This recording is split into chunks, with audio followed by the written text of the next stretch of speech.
बच्चों, इस वीडियो में मैं आप लोगों से रिटायरमेंट ऑफ अ पार्टनर का कंप्लीट डिस्कशन करने जा रहा हूँ। इसकी शुरुआत करेंगे हम लोग calculation of new ratio and gaining ratio से।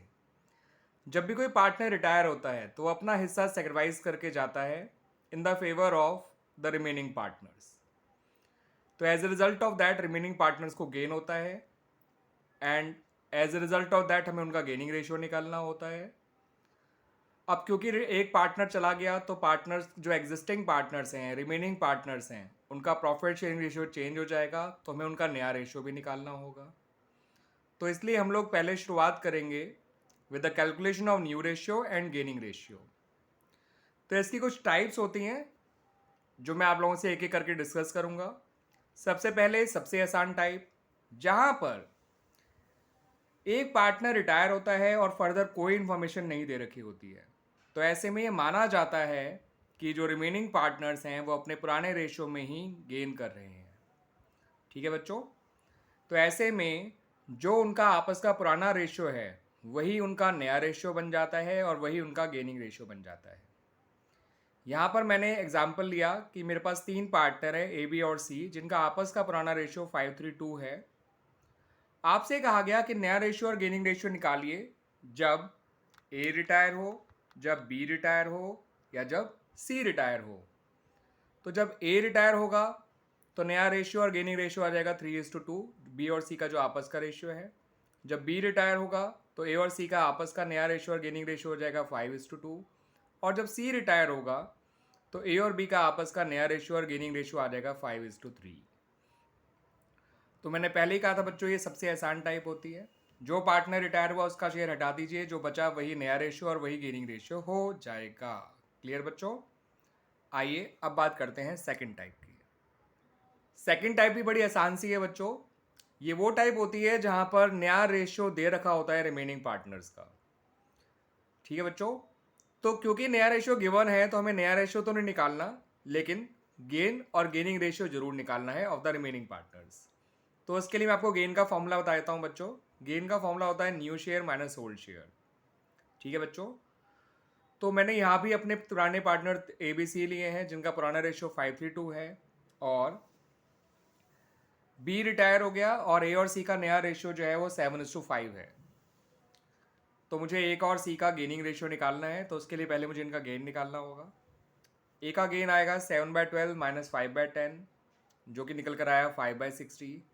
सी का गेन निकल कर आएगा 5/12 माइनस 2/10, जो कि निकल कर आएगा 13/60। तो इस तरह से इनका गेनिंग रेशियो हो जाएगा 5:13। क्लियर बच्चों? तो ये टाइप भी आपको आसान लगी बच्चों, जहाँ ओल्ड रेशियो और न्यू रेशियो दोनों ही दे रखा है, तो बस उनका गेन निकाल लीजिए रिमेनिंग पार्टनर्स का new share minus old share करके, और आंसर जो आएगा वो गेन होगा और गेन को कंपेयर करके गेनिंग रेशियो आ जाएगा। क्लियर बच्चों? यहाँ पर बच्चों ऐसा भी हो सकता है कि कोई पर्टिकुलर पार्टनर ना गेन करे ना सेक्रीफाइस करे। ठीक है बच्चों, इस सिचुएशन को ऐसे ले लीजिए, ए बी सी पार्टनर है 5:3:2 के रेशियो में, और बी रिटायर हो गया और ए और सी का नया रेशियो 1:1 है। तो नया रेशियो गिवन है, ओल्ड रेशियो गिवन है, तो गेन निकालते हैं ए और सी का। अब ए का गेन चेक कर लीजिए, वो आ रहा है 0, क्योंकि उसका पुराना शेयर और नया शेयर दोनों बराबर है। तो केवल सी ही गेन कर रहा है, आप देख सकते हैं 3/10। और आप यहाँ भी चेक करिए एक चीज़ और, कि जो सी का गेन है वो बी के शेयर के बराबर है, क्योंकि ए तो ना ही गेन कर रहा है ना ही सेक्रीफाइस, तो इसका मतलब बी ने जितना सेक्रीफाइस किया होगा वो सारा का सारा सी का गेन होगा, क्योंकि रिटायरिंग पार्टनर सेक्रीफाइसिंग पार्टनर होता है और ओवरऑल सेक्रीफाइस और गेन बराबर होने चाहिए। तो ए ने ना गेन किया ना सेक्रीफाइस, तो अंडरस्टूड है कि बी का सारा शेयर सी ने एक्वायर कर लिया। क्लियर बच्चों? एक सिचुएशन ये भी होती है जहां पर कोई रिमेनिंग पार्टनर गेन की जगह सेक्रीफाइस करे। ठीक है बच्चों, तो अगर ऐसा होता है तो पता कैसे चलता है? आप गेन का ही फॉर्मूला लगाइए। अगर गेन नेगेटिव आएगा तो समझ जाएगा कि वो पार्टनर सेक्रीफाइस कर रहा है। यहाँ पर फिर से मेरा एक एग्जांपल देखिए, मैंने ए बी सी का रेशियो 5:3:2 ही लिया है। कन्वीनियंस के लिए मैं ओल्ड रेशियो बार बार सेम ही ले रहा हूँ 5:3:2, और नाम भी पार्टनर्स के ए बी सी ही ले रहा हूँ। ठीक है बच्चों, बी रिटायर हो गया और ए और सी का नया रेशियो 2:3 है। तो आप ऐसे में जब ए का गेन निकाल के देखेंगे बच्चों, new share minus old share, तो ए का गेन नेगेटिव आएगा। इसका मतलब ए गेन नहीं कर रहा, सेक्रीफाइस कर रहा है। और सी का गेन 4/10 आ रहा है। तो यहाँ पर जो रिटायर हो रहा है वो तो सेक्रीफाइस कर ही रहा है 3/10, उसके अलावा ए भी सेक्रीफाइस कर रहा है 1/10 और सी गेन कर रहा है 4/10, जो होना भी चाहिए क्योंकि सी बी का भी सारा शेयर एक्वायर कर रहा है, साथ साथ वो ए का भी शेयर का 1/10 एक्वायर कर रहा है। आप बी का शेयर और ए का सेक्रीफाइस जोड़ के देख लीजिए, वो सी के गेन के बराबर आएगा। क्योंकि बी का शेयर कहिए या बी का सेक्रीफाइस एक ही बात है, क्योंकि उसका वो तो अपना शेयर छोड़ के जा रहा है, तो पूरा सेक्रीफाइस ही कर रहा है 3/10। ए भी सेक्रीफाइस कर रहा है 1/10, तो सी गेन ही करेगा 4/10, 3/10 बी का शेयर और 1/10 ए के शेयर में से। क्लियर बच्चों? तो ये टाइप क्लियर हो गई बच्चों। तो जहाँ पर नया रेशो दे रखा होता है तो न्यू शेयर में से ओल्ड शेयर माइनस करके पार्टनर का गेन आ जाएगा, फिर गेनिंग रेशियो आ जाएगा। यहाँ मैंने दो सिचुएशन और बता दी आपको कि हो सकता है कोई एक पार्टनर कुछ भी ना करे, ना गेन ना सेक्रीफाइस, और हो सकता है कोई एक पार्टनर गेन की जगह सेक्रीफाइस कर ले, one of the remaining partner. Clear बच्चों? तो ये टाइप आसानी होती है। अब बात करेंगे टाइप 3 की। टाइप 3 ये है बच्चों कि जो पार्टनर रिटायर हो रहा है उसके शेयर को रिमेनिंग पार्टनर इक्वली एक्वायर कर रहे हैं। जो भी पार्टनर रिटायर होगा उसके शेयर को इक्वली एक्वायर कर लिया जाएगा बाय द रिमेनिंग पार्टनर्स। तो यहाँ पर मैंने फिर से अपने तीनों पार्टनर का नाम ABC रखा है, पुराना रेशो 3:5:3:2 ही रखा है। सी रिटायर हो गया और उसके शेयर को इक्वली एक्वायर कर लिया ए और बी ने। तो देखिए बच्चों, सी का शेयर है 2/10, ए ने कितना लिया होगा? सी के शेयर का हाफ। देख सकते हैं यहाँ पे लिखा हुआ है, देखिए हाफ ऑफ 2/10 दैट इज 1/10, 2 से 2 कैंसिल हो जाएगा, 1/10 आ जाएगा। बी ने भी उतना ही लिया होगा, सी के शेयर का हाफ। तो ए और बी दोनों ही सी के शेयर का हाफ ले रहे हैं, तो दोनों को का गेन निकालने के लिए सी के शेयर का हाफ कर लीजिए, 1/10 आ गया। एक 1/10 ए का गेन है, 1/10 ही बी का गेन है। अब दोनों ने गेन किया है तो दोनों का नया शेयर ज़्यादा ही होगा पहले से। तो ए का पुराना शेयर 5/10 तो है ही, उसमें 1/10 और जोड़ दीजिए तो ए का नया शेयर आ जाएगा 6/10। बी का नया शेयर 3/10 तो पहले से ही है, 1/10 और ऐड कर दीजिए तो बी का नया शेयर हो गया 4/10 और नया रेशो आ गया 6:4 या फिर 3:2। क्लियर बच्चों? तो जब भी कोई पार्टनर रिटायर होता है और उसके शेयर को कोई इक्वली एक्वायर करते हैं बाकी पार्टनर्स, तो उसके शेयर का ही हम आधा आधा निकाल लेंगे। अगर 2 लोग टेक ओवर कर रहे हैं, 3 लोग टेक ओवर करते हो, उसी के शेयर का 1/3 निकालते। ठीक है बच्चों? 4 लोग एक्वायर कर रहे हो तो उसी के शेयर का 1/4 निकालते। क्लियर बच्चों? और जिन्होंने गेन किया उनके पुराने शेयर में उनका गेन प्लस करके उनका नया शेयर निकाल लेते। क्लियर बच्चों? आइए बच्चों, इस टाइप के बारे में बात करते हैं जहां पर रिटायरिंग पार्टनर का शेयर रिमेनिंग पार्टनर एक्वायर कर रहे हैं बट इक्वल नहीं, किसी और रेशियो में। यानी कि गेनिंग रेशियो आपको दे रखा होगा जो इक्वल के अलावा कोई और होगा। ठीक है बच्चों? तो यहाँ भी मैंने अपने पार्टनर्स ABC लिए हैं, यहाँ भी मैंने उनका पुराना रेशियो 5:3:2 लिया है। बी रिटायर हो गया और उसके शेयर को ए और सी ने 3:1 के रेशियो में एक्वायर कर लिया। तो बी का शेयर कितना है? 3/10। तो ए ने कितना लिया होगा? 3/10 का 3/4। क्योंकि बी के शेयर को टेक ओवर कर रहे हैं तो आप जो रेशियो दे रखा है उसको बी के शेयर से ही मल्टीप्लाई करिएगा, गेनिंग रेशियो को। तो ए का गेन आ जाएगा 9/40, सी का गेन आ जाएगा 1/4 इंटू 3/10 दैट इज 3/40। तो अब ए और सी का गेन मिल गया, हमने जो भी गेनिंग रेशियो दे रखा था उसको रिटायरिंग पार्टनर के शेयर से मल्टीप्लाई कर दिया। 3/4 into 3/10 that is 9/40, 1/4 into 3/10 that is 3/40। तो अब इनके नया शेयर निकालने के लिए इनके पुराने शेयर में इनका गेन प्लस कर देंगे। गेन आ जाएगा तो हमेशा नया शेयर निकालने के लिए ओल्ड शेयर में गेन प्लस किया जाता है। तो ए का नया शेयर होगा जितना पहले था प्लस जितना गेन। तो ए का नया शेयर आ गया 29/40, सी का नया शेयर आ जाएगा 2/10 प्लस 3/40, जितना पहले था प्लस जितना गेन किया वो आ गया 11/40। तो अब नया रेशियो आ गया 29:11 और गेनिंग रेशियो तो दे ही रखा है 3:1। क्लियर बच्चों? आइए एक और एग्जांपल से इसको कर लेते हैं क्योंकि काफ़ी इंपॉर्टेंट टाइप होती है टाइप 4, ध्यान रखिएगा बच्चों। अगर गेनिंग रेशियो निकालने को आएगा अलग से तो टाइप 4 का ही आएगा ज़्यादातर एग्जाम में, इस बात को ध्यान रखिएगा बच्चों। एक और एग्जांपल ले लेते हैं बच्चों। यहाँ भी मैंने पार्टनर ABC लिए हैं, उनका रेशियो 5:3:2 लिया है। सी रिटायर हो गया और सी के शेयर का 1/3 ए ने ले लिया। ठीक है बच्चों? तो तो बचा हुआ सी का शेयर बी ने ले लिया। आपसे कहा गया न्यू रेशियो और गेनिंग रेशियो निकालिए। तो सी का शेयर कितना है 2/10, 2/10 का 1/3 2/30, वो तो ए ने ले लिया। तो बी ने कितना लिया होगा, सी के शेयर का बचा हुआ हिस्सा। अब सी का शेयर कितना है 2/10, उसमें से 2/30 तो उसने ए को दे दिया है, तो बी को कितना दिया होगा 2/10 माइनस 2/30, यानी कि 4/30। ये हो गया बी का गेन। तो ए का गेन पता है, बी का गेन पता चल गया। सी के शेयर में से जितना उसने ए को दिया है 2/30 वो माइनस कर दिया। ठीक है, पता चल गया कि बी का गेन कितना है। और बस गेनिंग रेशियो आ गया 2:4 या फिर 1:2। अब रही बात नया शेयर निकालने की, तो ए का पुराना शेयर कितना है बच्चों 5/10, उसमें 2/30 प्लस कर दीजिए, ये आ जाएगा 17/30। ठीक है बच्चों।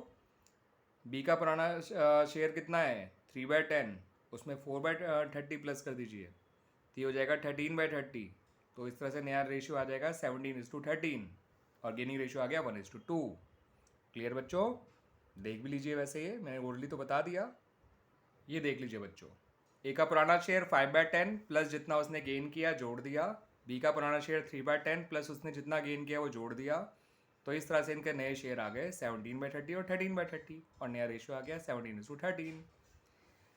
यहाँ पर एक बात फिर समझिएगा बच्चों कि ए ने सी के शेयर का 1/3 ले लिया था, तो 1/3 ऑफ 2/10 आ गया 2/30, यानी ए ने एग्जैक्टली लिया 2/30। ठीक है बच्चों। तो बी ने कितना लिया है जानने के लिए सी के शेयर में से जितना उसने ए को दिया है वो माइनस कर दीजिए, पता चल जाएगा कि बी को कितना दिया। ठीक है बच्चों, यही बात ध्यान रखना। एक एग्जांपल और ले लेते हैं इसका, इस टाइप का, फिर ये टाइप और अच्छी तरह से आपको आ जाएगी। ये देखिए बच्चों, एबीसी पार्टनर है 5:3 के रेशियो में, ए रिटायर हो गया और सी जो है he takes 1/3 from his share, from as share. तो इस बार वो ए के शेयर का 1/3 नहीं ले रहा, ए के शेयर में से 1/3 ले रहा है और ए का बचा हुआ शेयर बी ले रहा है। तो सी का गेन निकालने के लिए 1/3 ऑफ ए शेयर मत करिएगा, सीधा 1/3 ही है सी का गेन। क्लियर बच्चों। तो मल्टीप्लाई मत करिएगा ए के शेयर में से, पता चला कि आप मल्टीप्लाई करते 1/3 इंटू 5/10, वो गलत हो जाएगा। यहाँ पे ऑफ नहीं लिखा, फ्रॉम लिखा है। सी टेक्स 1/3 फ्रॉम ए, तो सी का गेन 1/3 है। तो बी का गेन कितना होगा, जितना ए का शेयर है जितना उसने सी को दिया वो माइनस कर दीजिए। ए का शेयर कितना है 5/10, उसने सी को कितना दिया 1/3, तो 5/10 में से 1/3 माइनस कर दीजिए, निकल कर आएगा 5/30। इसका मतलब ये हुआ बी का गेन। अब बी का गेन 5/30 है, सी का गेन 1/3 है, तो उसे मैं लिख सकता हूँ 10/30। 1/3 को 10/30 लिखा जा सकता है बच्चों। इससे क्या होगा कि गेनिंग रेशियो निकालना आसान हो जाएगा। गेनिंग रेशियो निकालने के लिए या कोई भी रेशियो निकालने के लिए डिनोमिनेटर सेम होना जरूरी होता है। तो गेनिंग रेशियो आ गया बी और सी का 1:2। ठीक है बच्चों, मैंने गलती से 2:1 लिख दिया है, दिस इज 1:2। 5:10 का रेशियो 1:2 होता है। क्लियर बच्चों। और रही बात नया शेयर निकालने के लिए, तो आपको पता ही है ओल्ड शेयर में आपका गेन प्लस करा जाएगा। यहाँ एक बात और ध्यान रखिएगा बच्चों कि जब भी नया शेयर निकालना होगा किसी पार्टनर का, तो उसके ओल्ड शेयर में उसका गेन प्लस किया जाता है, गेनिंग रेशियो नहीं। तो बी का ओल्ड शेयर है 3/10, बी का गेन है 5/30, तो बी का नया शेयर आ गया 14/30।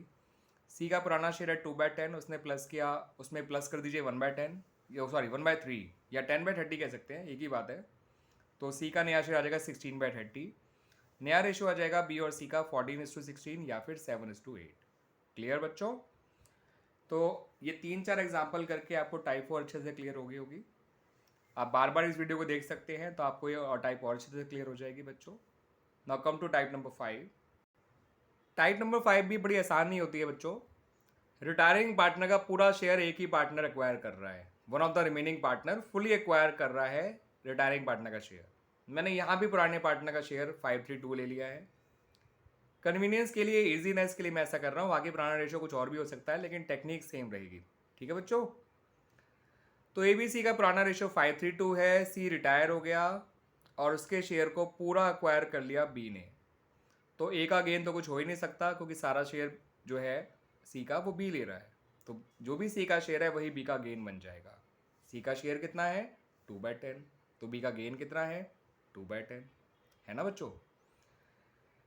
तो अब किसी का नया शेयर निकालना हो तो उसके ओल्ड शेयर में गेन प्लस करते हैं। वही का ओल्ड शेयर में गेन तो 0 है, तो ए का नया शेयर वो उतना ही आ जाएगा जितना पुराना शेयर था, यानी 5/10। बी का नया शेयर क्या आ जाएगा, ओल्ड शेयर जो कि 3/10 है, उसमें प्लस कर दीजिए 2/10 उसका गेन, तो बी का नया शेयर भी हो जाएगा 5/10। ए का नया शेयर भी 5/10, बी का नया शेयर भी 5/10। तो अंडरस्टूड है कि नया रेशियो क्या आ गया 1:1। गेनिंग रेशियो की बात ही नहीं करेंगे जब गेन बी ही कर रहा है, तो जब एक ही आदमी गेन कर रहा है तो गेनिंग रेशियो की जरूरत ही क्या है ना बच्चों। तो इस तरह से हमारा calculation of new ratio and gaining ratio की लगभग काफ़ी हद तक सारी टाइप्स मैंने कवर करा दी हैं। आपको जो भी क्वेश्चन मिलेंगे वो इन्हीं टाइप से रिलेटेड ही मिला करेंगे बच्चों, ठीक है बच्चों। तो इसे आप करिएगा, आपका सारा का सारा रिवीजन हो जाएगा। इनको एक बार ढंग से देख लेंगे तो उसके बाद अपने बुक के एग्जाम्पल्स करके देखिएगा, बैक क्वेश्चन बाद में करके देखिएगा, आपको थॉरोली रिवाइज हो जाएगा। बैक क्वेश्चन नहीं भी करिए क्योंकि आप एग्जाम से एक दिन पहले अगर कुछ कर रहे हैं तो मेनली आपको सॉल्व्ड एग्जाम्पल्स ही करने चाहिए, ठीक है। उससे आपका कम टाइम में ज़्यादा प्रैक्टिस भी हो जाएगी बच्चों, ठीक है बच्चों। तो ये तो हो गया हमारा calculation of new ratio and gaining ratio. अब हम बात करेंगे about the accounting treatment of goodwill, ठीक है बच्चों। रिटायरमेंट में बच्चों अकाउंटिंग ट्रीटमेंट ऑफ गुडविल ज़्यादा हार्ड बिल्कुल भी नहीं होता है। बस आपको 2 ही एंट्रीज मैक्स टू मैक्स करनी होती हैं। एक तो ये कि अगर कोई पुरानी गुडविल है तो उसे राइट ऑफ कर दो इन the old ratio of all the partners. ये काम आप एडमिशन में भी करते आ रहे थे, ये काम आप change in profit sharing ratio में भी करते आ रहे थे, तो वही काम रिटायरमेंट में भी करना होता है।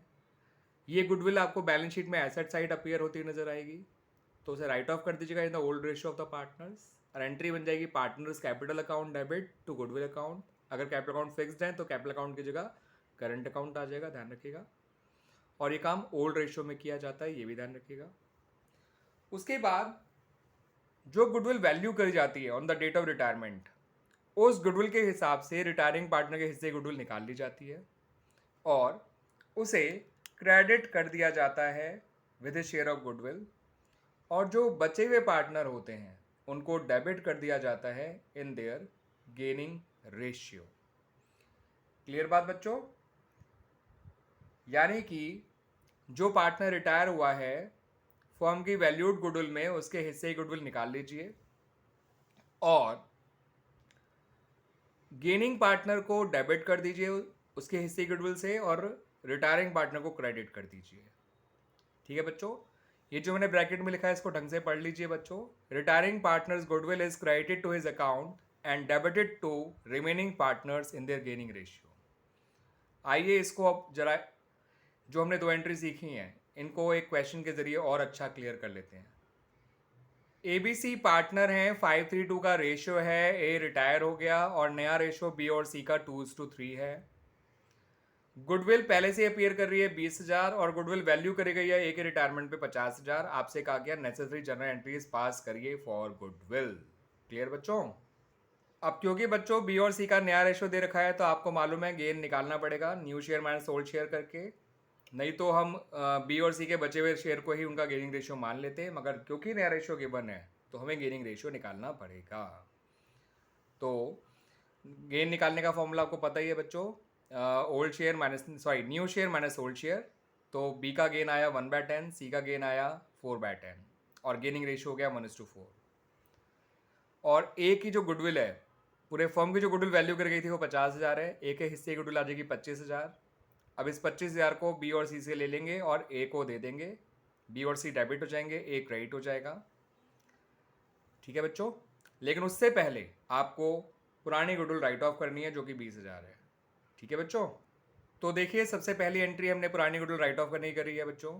तो पुरानी गुडविल राइट ऑफ करेंगे तो तीनों पार्टनर डेबिट हो जाएंगे, ए बी सी तीनों डेबिट ओल्ड रेशियो में 10,000 6,000 4,000 और गुडविल अकाउंट क्रेडिट हो जाएगा 20,000 से।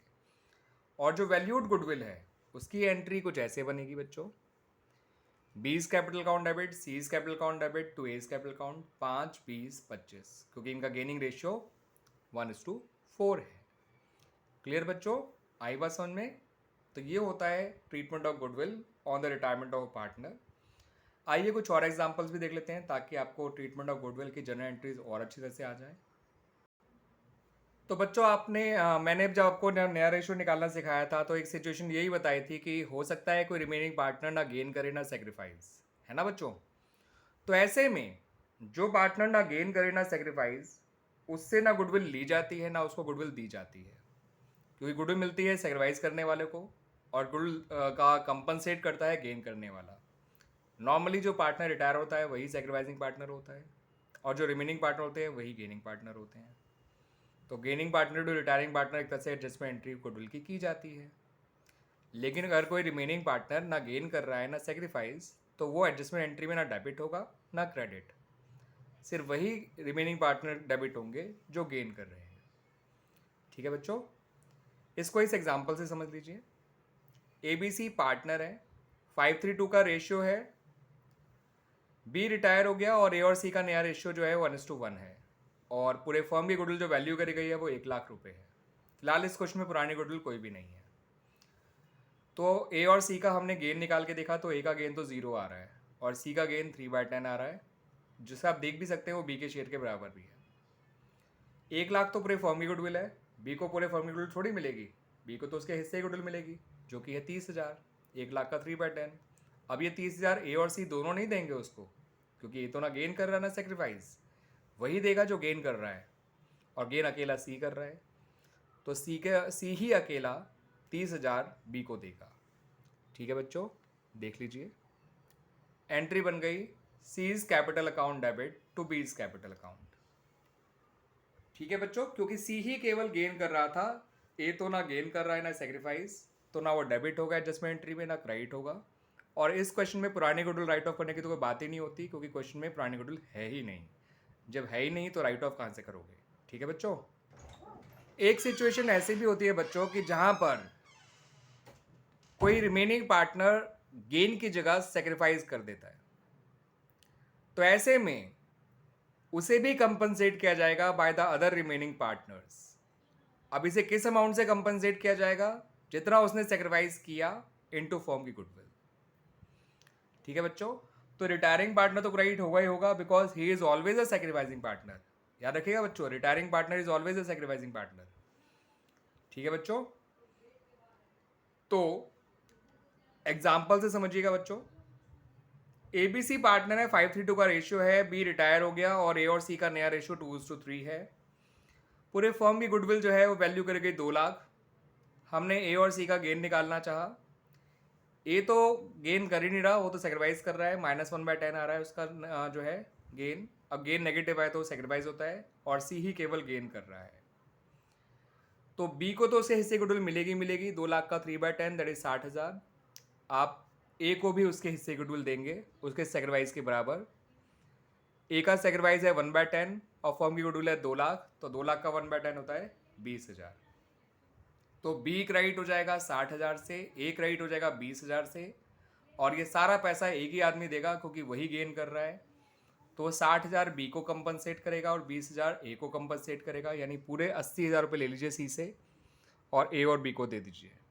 80 20 60, 80 C से लिए गए, 20 A को दिए गए, 60 B को। क्लियर बच्चों? और इस तरह से ये एंट्री बन गई। क्लियर बच्चों? उम्मीद करता हूँ कि आपको ट्रीटमेंट ऑफ गुडविल अच्छे से समझ में आ रहा होगा। ज़्यादा हार्ड बिल्कुल भी नहीं होता है। ठीक है बच्चों, ट्रीटमेंट ऑफ गुडविल बिल्कुल भी हार्ड नहीं होता है इन केस ऑफ रिटायरमेंट। आइए बच्चों, अब बात करते हैं about hidden goodwill of the retiring partner. ठीक है बच्चों, तो hidden goodwill of the retiring partner जो है, एडमिशन जितनी मुश्किल नहीं होती निकालने में, वहाँ तो कई सारे स्टेप फॉलो करने होते हैं तब जाके निकल कर आती है hidden goodwill of the new partner. मगर यहाँ पर hidden goodwill of retiring partner निकालने के लिए आपको बस ये फॉर्मूला यूज़ करना है जो मैंने लिखा हुआ है। Amount paid to him by remaining partners in full settlement of his claim minus his capital balance after all adjustments other than his goodwill. ठीक है बच्चों, तो जितना उसको पे किया जा रहा है by remaining partners in final settlement of his claim, उसमें से माइनस कर दीजिए उसकी कैपिटल बैलेंस जो आपको दे रखी होगी, नहीं तो निकाल लीजिएगा। सारे एडजस्टमेंट्स करने के बाद जो कि उसकी गुडविल के अलावा किसी और मतलब गुडविल के अलावा बाकी सब कारणों के बाद एडजस्टमेंट करने के बाद आया होगा। ठीक है बच्चों, तो देखिए बच्चों, इसको और एग्जाम्पल से समझ लीजिए और अच्छी तरह से क्लियर हो जाएगा। ABC का रेशियो 532 है, रिटायर हो गया और उसका कैपिटल बैलेंस सारे एडजस्टमेंट करने के बाद, सारे एडजस्टमेंट जैसे जनरल रिजर्व का, रेवोल्यूशन गेन का, एक्यूमुलेटेड प्रॉफिट एंड लॉसेस का, सारे एडजस्टमेंट करने के बाद उसकी कैपिटल बैलेंस आ रहा है 2,50,000, मगर उसको B और C पे कर रहे हैं 3 लाख रुपए इन सेटलमेंट ऑफ हिज क्लेम। तो बताइए एक की गुडविल कितनी होगी और उसका एंट्री क्या होगी। तो आइए देखते हैं। तो बच्चों एक ही हिस्से की गुडविल आ गई 3 लाख माइनस 2.5 लाख। 3 लाख जो उसको फाइनली पे किया जा रहा है, 2.5 लाख जो उसका कैपिटल बैलेंस है सारे एडजस्टमेंट के बाद। तो इस तरह से उसका बैलेंस जो है गुडविल निकल कर आ गई एक ही 50,000। गेनिंग रेशियो B और C का 3:2 ले लेंगे बच्चों, जब क्योंकि कुछ नहीं कह रखा। तो गेनिंग रेशियो 3:2 हो गया, यानी 50,000 को जो A को दिया जाएगा वो B और C देंगे 3:2 के रेशियो में, यानी 30,000 B देगा और 20,000 C देगा। और इस तरह से हिडन गुडविल निकल जाता है बच्चों। तो देख लीजिए बच्चों, गुडविल का, हिडन गुडविल का ट्रीटमेंट भी कितना आसान है in case of retirement of a partner. Clear बच्चों? आइए बच्चों बात करते हैं about the treatment of accumulated profits, reserves, accumulated losses and fictitious assets. तो इनका ट्रीटमेंट करने से पहले जान लेते हैं कि एक्यूमुलेटेड प्रॉफिट्स एंड रिजर्व में क्या क्या चीज़ें आती हैं एंड फिक्टिशियस एसेट्स और एक्यूमुलेटेड लॉसेज में क्या क्या चीज़ें आती हैं। तो देखिए बच्चों, एक्यूमुलेटेड प्रॉफिट्स एंड रिजर्व में क्या क्या चीज़ें आ रही हैं। तो ये देख लीजिए, जनरल रिजर्व इसमें अंदर आता है, रिजर्व फंड आपका इसमें आता है, कंटिजेंसी रिजर्व भी इसके अंदर आता है, workman compensation reserve and even investment fluctuation reserve भी इन्हीं के अंदर आते हैं। वर्कमैन कंपनसेशन रिजर्व और इन्वेस्टमेंट फ्लक्चुएशन रिजर्व ये स्पेसिफिक रिजर्व होते हैं जिनको हमें इनके पर्पस के यूज़ होने के बाद अगर ये बच जाते हैं तो ही इनको पार्टनर में बांटा जाता है, अदरवाइज इनको उसी काम के लिए रखा जाता है जिस पर्पस के लिए इनको बनाया गया है, और उन्हीं लॉसेस को, उन्हीं fall in value of investment को कवर करने के लिए यूज़ किया जाता है। मगर ये कुछ भी काम नहीं आते या उनको इस्तेमाल करने का ये बच जाते हैं तो इन्हें पार्टनर में बांटा जाता है। And the last thing is profit and loss account credit balance, जो कि बैलेंस शीट की लायबिलिटी साइड में अपीयर कर रहा होता है। ठीक है बच्चों, तो ये सब चीज़ एग्जाम्पल हैं आपके एक्यूमुलेटेड प्रॉफिट्स एंड रिजर्व्स के। ठीक है बच्चों, अब आइए देख लेते हैं accumulated losses and fictitious assets में क्या क्या काउंट होता है। Accumulated losses and fictitious assets में आपका काउंट होता है P&L अकाउंट का डेबिट बैलेंस, एडवर्टाइजमेंट सस्पेंस, जिसे हम डेफर्ड रेवेन्यू एक्सपेंडिचर भी कहा करते हैं। ये जो P&L अकाउंट का डेबिट बैलेंस है ये बैलेंस शीट की एसेट साइड में अपीयर कर रहा होगा, ध्यान रखिएगा, ये लॉस होता है। एडवर्टाइजमेंट सस्पेंस भी बैलेंस शीट की एसेट साइड में अपीयर कर रहा होता है, ये भी एक फिक्टिशियस एसेट होती है, या आप इसे लॉस भी कह सकते हैं एक्यूमुलेटेड। क्लियर बच्चों? आइए बच्चों अब इनको बांटने की एंट्री कर लेते हैं। तो जब हम एक्यूमुलेटेड प्रॉफिट्स और फ्री रिजर्व्स को बांटते हैं तो इनके बैलेंसेस नॉर्मली क्रेडिट होते हैं। मैं फ्री रिजर्व्स के अंदर जब बात कर रहा हूँ तो मैंने देखिए बच्चों IFR और WCR नहीं लिया, क्योंकि वो फ्री रिजर्व्स नहीं होते हैं, उनको उनके पर्पस के यूज़ होने के बाद ही पार्टनर में बांटा जाता है, वो भी तब जब अगर वो बच जाए। ठीक है बच्चों, तो एक्यूमुलेटेड प्रॉफिट्स और फ्री रिजर्व्स के जो बैलेंस होते हैं वो क्रेडिट होते हैं। जब इन्हें ख़त्म कर दिया जाएगा, बांट दिया जाएगा, जो नॉर्मली कर देना चाहिए, बांट ही देना चाहिए इनको, क्योंकि ये पुराने प्रॉफिट्स होते हैं, पुराने उससे प्रॉफिट से ही इनको बनाया गया होता है इन रिजर्व्स को, तो रिटायरमेंट के टाइम पे इन्हें पुराने रेशो में ही बांट देना चाहिए। ठीक है बच्चों, ताकि जो रिटायरिंग पार्टनर है वो भी अपना इसमें इनमें से अपना हिस्सा लेके जा सके। ठीक है, दैट्स वाई। और वैसे भी अब फ्यूचर की चीज़ें पार्टनर्स फ्यूचर रेशो में शेयर करेंगे तो बेटर है कि पुरानी चीज़ों को पुराने रेशो में बांट के ख़त्म कर दिया जाए।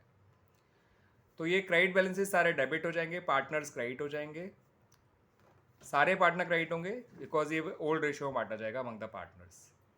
अब एक्यूमुलेटेड प्रॉफिट्स एंड रिजर्व बांटने की एंट्री अगर ये है तो accumulated losses and fictitious assets को बांटने की एंट्री आप समझ ही सकते हैं बच्चों क्या होगी।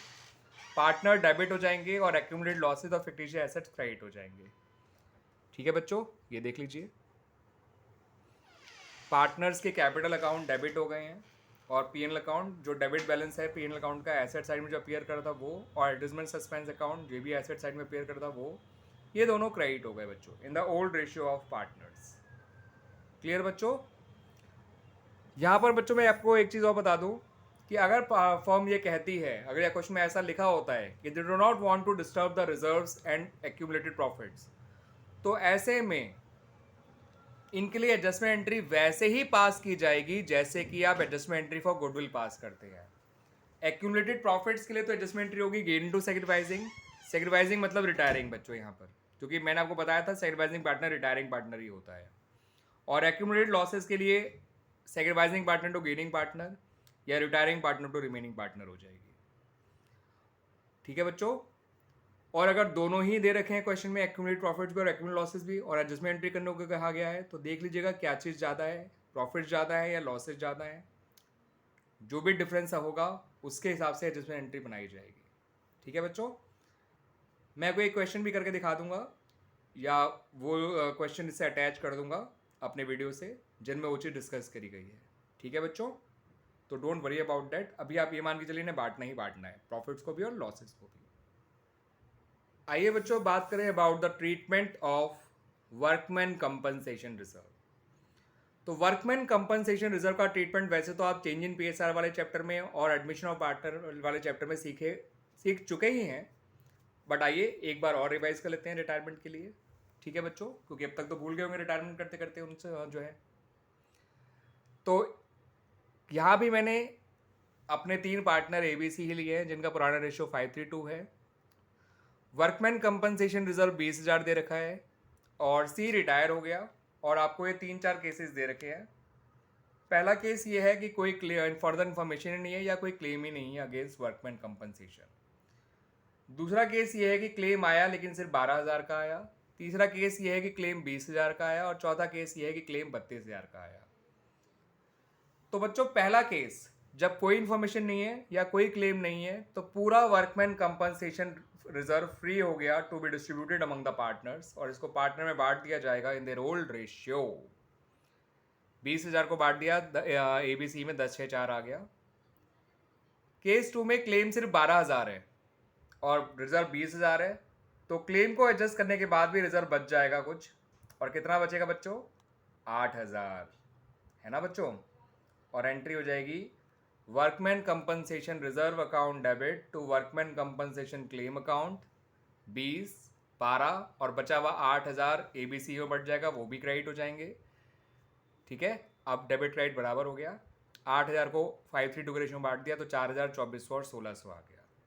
ये फर्स्ट और सेकंड केस हो गए। अब आइए बात करते हैं केस 3 की। केस 3 में जितना रिजर्व है उतना ही क्लेम है, तो सारा पैसा क्लेम में ट्रांसफर हो जाएगा, पार्टनर के लिए कुछ नहीं बचेगा। Workman compensation reserve account debit 20,000 to workman compensation claim account 20,000। Case 3 खत्म, पार्टनर के लिए कुछ नहीं बचा, लेकिन कम भी नहीं पड़ा। अब केस 4 जहाँ पे कम पड़ जाता है रिजर्व, जैसे क्लेम आ गया 32,000 का लेकिन रिजर्व था केवल 20,000 का, तो 12,000 का अब फर्म को लॉस हुआ है केस 4 में जाके। तो ये 12,000 रिवोल्यूशन में डेबिट किया जाएगा, क्योंकि अल्टीमेटली सारे लॉस जो है वो रिवोल्यूशन अकाउंट में के थ्रू ही पास किए जाते हैं। तो WCR डेबिट हो गया 20,000 से, रिवोल्यूशन अकाउंट डेबिट हो गया 12,000 से, और वर्कमैन कंपनसेशन क्लेम हो गया 32,000 से क्रेडिट। क्लियर बच्चों। अब इस 32,000 का क्लेम है, WCR 20,000 है, तो रिवोल्यूशन को 12,000 का लॉस झेलना पड़ा, और रिवोल्यूशन लॉस कौन सा अपने पास रखेगा? वो पार्टनर में बांट देगा अगर और रिवोल्यूशन का कोई पॉइंट नहीं है तो, नहीं तो बाकी सारे पॉइंट्स के बाद देखेगा, लेकिन मानते हैं चलिए कोई और पॉइंट है ही नहीं रिवोल्यूशन का। ठीक है बच्चों। तो रिवोल्यूशन का जो लॉस आया 12,000 वो पार्टनर में बांट दिया जाएगा और उनके ओल्ड रेशियो में बांट दिया जाएगा। तो ये पार्टनर डेबिट हो जाएंगे अपने ओल्ड रेशियो में, तीनों पार्टनर ABC तीनों, रिटायर कोई भी, वो डजेंट मैटर, सबका हक है इस लॉस पे, सबको भुगतना पड़ेगा ये लॉस ओल्ड रेशियो में। तो ABC debit to revolution account 6,000, 3,600 और 2,400, और 12,000 से रिवोल्यूशन क्रेडिट हो जाएगा। यहाँ पर एक बात और ध्यान रखिएगा बच्चों, जो मैंने नोट करके लिखी हुई है बच्चों, कि जो amount of workman compensation claim है इसको balance sheet of the new firm में लिखना मत भूलिएगा। ठीक है बच्चों, वरना बच्चे भूल जाते हैं, वो सोचते हैं WCR बांट दिया, वो क्लेम को भी भूल जाते हैं WCR के साथ साथ, सोचते हैं ये वो ख़त्म हो गया, कहानी ख़त्म, लेकिन ऐसा नहीं है।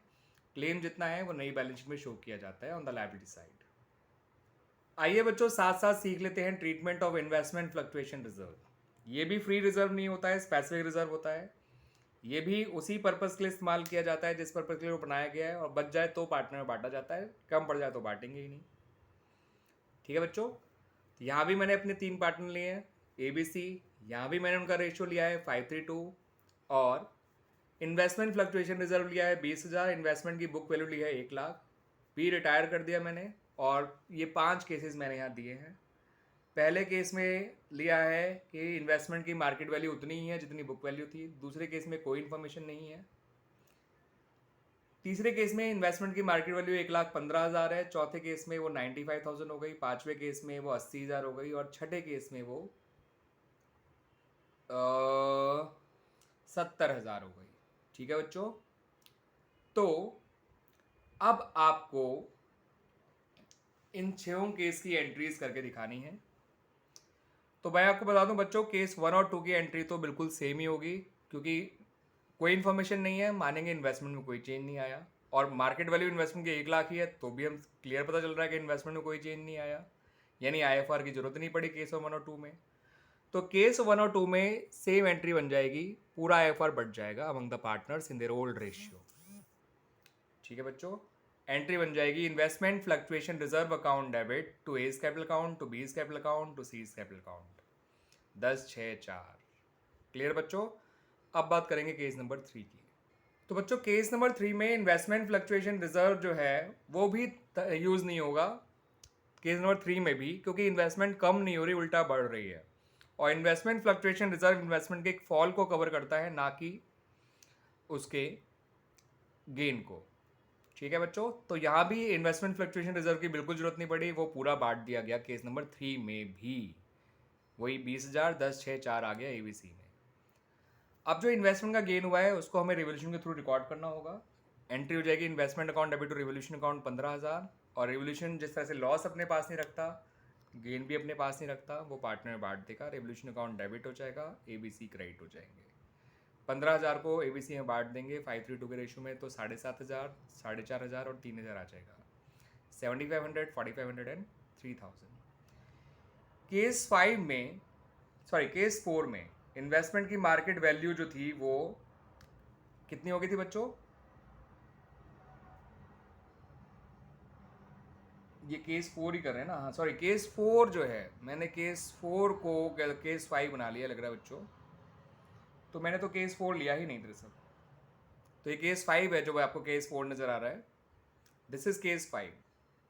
मैं केस 4 को चलिए ऑलरेडी डिस्कस कर लूँगा आप लोगों से, तो केस 5 देख लेते हैं, दिस इज केस 5, ध्यान रखिए बच्चों। केस 5 में इन्वेस्टमेंट की मार्केट वैल्यू जो है वो 20,000 सॉरी 80,000 थी, यानी उसमें इन्वेस्टमेंट की बुक वैल्यू 1,00,000 है, मार्केट वैल्यू 80,000 है, इसका यानी कि इन्वेस्टमेंट में कितना फॉल आ रहा है 20,000, और इन्वेस्टमेंट फ्लक्चुएशन रिजर्व भी कितना है 20,000, तो IFR पूरा पूरा यूज़ हो गया इन्वेस्टमेंट के फॉल को कवर करने के लिए, पार्टनर के लिए कुछ बचा ही नहीं। ठीक है बच्चों, केस 6 में इन्वेस्टमेंट की मार्केट वैल्यू 70,000 है, यानी उसमें फॉल आया 30,000 का, 1,00,000 थी बुक वैल्यू, मार्केट वैल्यू है 70,000, फॉल आया 30,000 का, IFR केवल 20,000 है, तो बाकी 10,000 कौन कवर करेगा?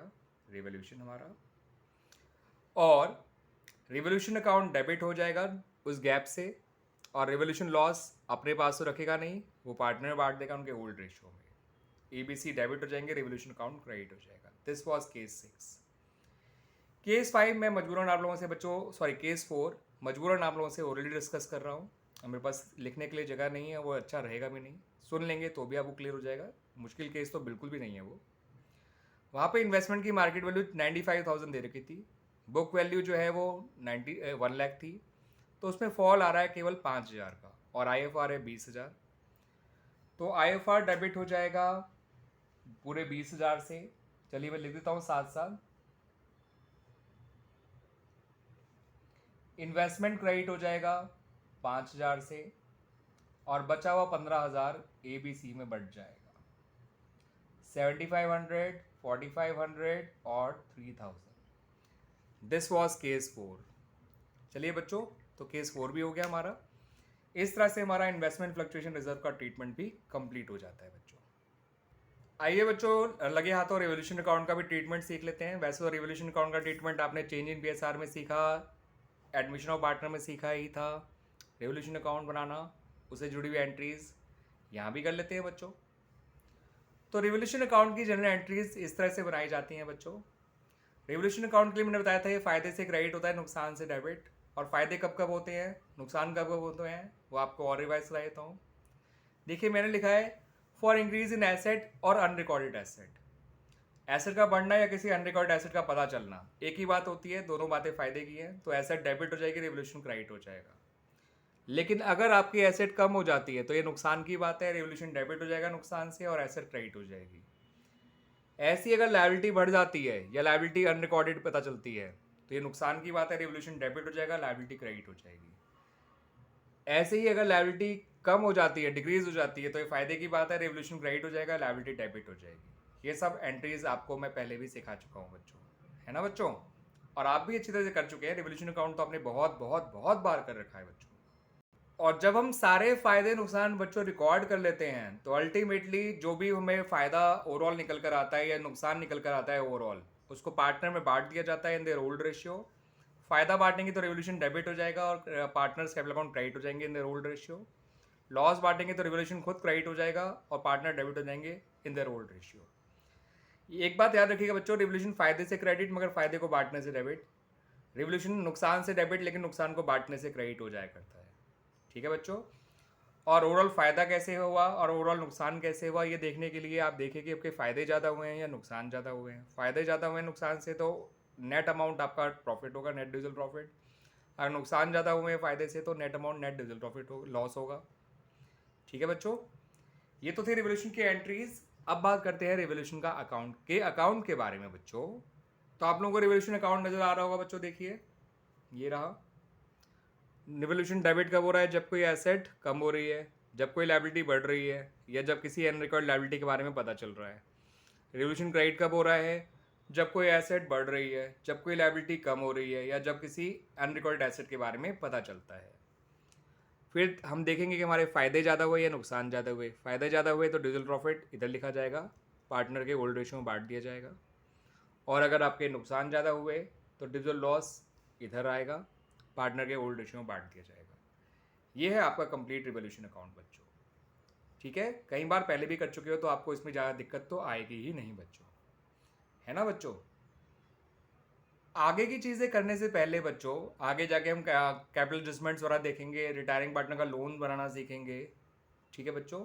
और साथ साथ सीखेंगे कि अगर पार्टनर साल के दौरान रिटायरमेंट लेता है तो उसका प्रॉफिट कैसे निकाला जाता है। वो 3 मेन टॉपिक और रह रहे हैं, उसको मैं अपने नेक्स्ट वीडियो में रखूँगा पार्ट 2 में।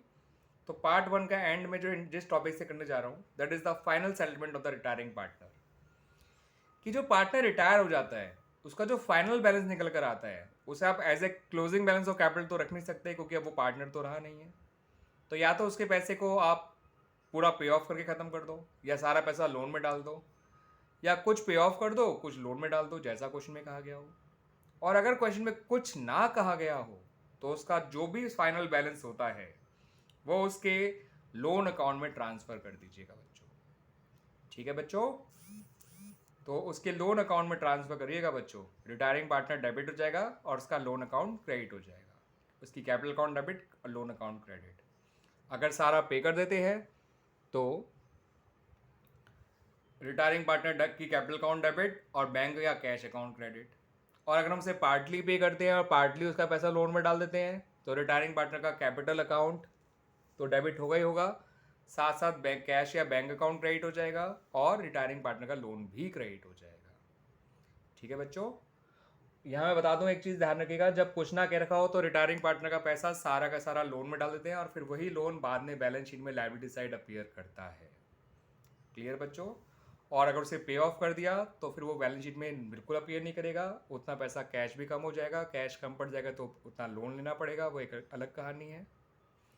ठीक है बच्चों, लेकिन final settlement of the retiring partner ऐसे ही किया जाता है। क्लियर बच्चों। तो इस वीडियो में हम इतना ही रखते हैं। यहाँ पर मैंने आपको नया रेशियो निकालना सिखा दिया, treatment of accumulated profit and losses सिखा दिया, ट्रीटमेंट ऑफ गुडविल सिखा दिया, IFR WCR का ट्रीटमेंट सिखा दिया, रेवोल्यूशन अकाउंट जो पहले भी कई बार कर चुके हो वो भी सिखा दिया, and final settlement of retiring partner भी बता दिया। ठीक है बच्चों, capital adjustments, retiring partners loan account and retirement during the year वो सब अगले वीडियो में डिस्कस करेंगे। थैंक यू बच्चों।